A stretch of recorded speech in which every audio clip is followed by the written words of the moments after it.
Hello friends, welcome to meaning in Telugu channel. ఈరోజు word ఏమిటంటే శ్రీకింగ్.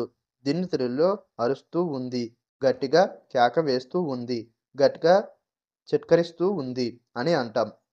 ఈ వర్డ్ని ఇది భయంతో లేదా ఆశ్చర్యంతో అధిక శబ్దంతో కేక వేయడం అని అంటాం. దీనికి సంబంధించిన కొన్ని ఎగ్జాంపుల్ చూద్దాం. వాటితో ఇంకా బాగా అర్థం చేసుకోవచ్చు. ఫర్ ఎగ్జాంపుల్, ఫస్ట్‌ది, the children were shrieking with excitement during the game. అంటే తెలుగులో ఆట సమయంలో పిల్లలు ఉత్సాహంగా గట్టిగా అరుస్తున్నారు. దీని next example and final example, she ran out of the room shrieking in fear. అంటే తెలుగులో ఆమె భయంతో గట్టిగా అరుస్తూ గదిలో నుండి బయటకు పరిగెట్టింది. ఈ వీడియో మీకు నచ్చితే లైక్ చేయండి. మరిన్ని వీడియోల కోసం మా ఛానల్ని సబ్స్క్రైబ్ చేసుకోండి. Thank you friends.